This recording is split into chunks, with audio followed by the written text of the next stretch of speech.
Welcome back to the Micronutrients series. Today's video is about water-soluble vitamins. This means that we're going to be discussing the vitamin C and the vitamin B complex in depth. To minimize vitamin loss, milk and fresh produce should be kept in the fridge away from light and heat. This goes especially for fruit juices, which should be kept in airtight containers. Grains should be kept in cupboards away from direct sunlight. To minimize vitamin loss when cooking, try to steam, stir-fry, blanch or microwave your vegetables.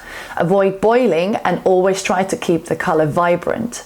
When you have any cooking water left over, try to use this in soups or any other dishes to avoid vitamin loss. To keep all the goodness in the fresh produce, try to minimize chopping and grating and definitely avoid buying readily chopped and grated vegetables. Vitamin C is required for the formation of collagen, for wound healing and iron absorption. Vitamin C has antioxidant properties and supports the normal functioning of the immune and nervous system. You'll find vitamin C in citrus fruits, blackberries, strawberries, papayas, pineapples, green vegetables, and the list goes on. The reference nutrient intake for vitamin C is 40 milligrams a day. It should be noted that smokers have an increased need for vitamin C. Deficiency of vitamin C will lead to poor wound healing and scurvy. Toxicity is not really known, but really high intakes can lead to diarrhea and kidney stones. I'm afraid to say vitamin C cannot prevent or cure a cold or a flu. If you already have the symptoms, taking vitamin C can reduce the duration of your symptoms, but the rate of success varies from person to person. Once you have already contracted the virus, please be mindful not to take the common vitamin C tablets, or at least check the label, as intakes of 1,000 milligrams or more can and will cause diarrhea and kidney stones.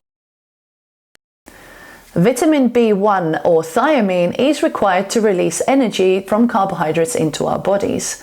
Glucose is very important for the normal function of the brain, nerves and heart. Thiamine is unfortunately a very unstable vitamin, which means that you can lose 20% of it in food preparation. The best sources for thiamine are pork, yeast, green vegetables, root vegetables, nuts and seeds. The RNI for thiamine is 0.4 milligrams per 1,000 calories a day, which means that for the average adult, the intake of around 1 to 1.2 milligrams should be sufficient. High alcohol intake can prevent thiamine absorption.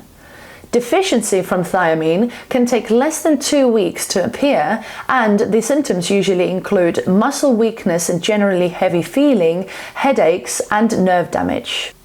Intakes of 3 grams and more can also lead to headaches, irritability, insomnia and rapid heartbeat.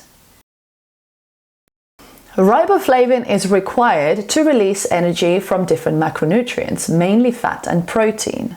Since riboflavin is everywhere in dairy products, I think it's useful to know that milk left in sunlight can lose 10% of its riboflavin content per hour. Great sources for riboflavin are liver, eggs, cheese, yogurt, milk, green vegetables, mackerel, sardines and offal. The reference nutrient intake for riboflavin is 1.1 milligrams a day for women and 1.3 milligrams a day for men. Deficiency of riboflavin can result in skin and mucous membrane problems around the nose and mouth. Toxicity is very rare. Niacin has a vital role in the manufacturing of our DNA. It is also required for the production and the breakdown of glucose, amino and fatty acids. Great sources for niacin are meat, poultry, fish, seeds, whole grain and yeast extract. The reference nutrient intake for vitamin B3 is 12 to 18 milligrams a day for adults. Too high intakes of 3 to 6 grams a day can lead to liver damage. Deficiency, on the other hand, can result in diarrhea, skin rashes and delirium. High alcohol consumption can reduce absorption of vitamin B3 from food. Pantothenic acid assures adequate healthy fat production in our cells. It also helps turn fats and carbohydrates into usable energy. Best sources for pantothenic acid are calf's liver, eggs, cereals, sunflower seeds, low-fat yogurt, broccoli, mushrooms and tomatoes. Reference nutrient intake for pantothenic acid is 5.4 micrograms a day. There are no known side effects from excessive intake, yet deficiency can lead to symptoms of low energy, such as dizziness, being faint, having headaches, and just general muscle and bodily weakness. Vitamin B6 has a very important role in metabolizing glucose and amino acids in the muscle. Vitamin B6 can also protect you against illnesses and is vital for hemoglobin production, which carries oxygen around your body. Some of the sources of vitamin B6 include liver, poultry, salmon, yeast extract, walnuts, and bananas. The reference nutrient intake for vitamin B6 is 1.2 to 1.4 milligrams a day. Excessive intakes can lead to muscle weakness or loss of proprioception. Deficiency is rare but can lead to anemia, dermatitis, or muscular system problems. Aging and high alcohol intake can result in the lower absorption rates of this vitamin. Let it be known that a diet high in protein will also increase your body's needs for vitamin B6 due to its role in metabolizing the amino acids, which is protein. Biotin has a widespread use in our bodies. It is required for the synthesis of fatty acids in the cell, for the formation of glucose from amino acids, and for the catabolism of branched-chain amino acids. Best sources of biotin are egg yolks, liver, canned chickpeas and lima beans, walnuts and almonds, and yellow and green split peas. The reference nutrient intake for biotin is unavailable, yet it is considered adequate to consume between 20 to 100 micrograms of biotin a day. Deficiency is very rare since biotin is available in all foods. There is no known toxicity, and it is good to know that your body will clear biotin at a rate 3 to 6 times faster than you can actually ingest it. Vitamin B9 is also known as folate or folic acid. Folate is the name of the natural vitamin and folic acid is the name of the supplement. Folate plays an important role in the production of DNA and proteins, and it is very important in reducing the risk of spina bifida in unborn babies, which is why pregnant women are always encouraged to take a supplement. Best sources for vitamin B9 include wholemeal bread, dark green vegetables, liver, beans, beets, and lentils. The reference nutrient intake for vitamin B9 is 200 micrograms a day for an average adult and 400 micrograms a day for pregnant women during their first trimester. Deficiency of vitamin B9 can lead to megaloblastic anemia. You could be at risk of deficiency if you follow a vegan diet, a fad diet, or have a very poor diet in general.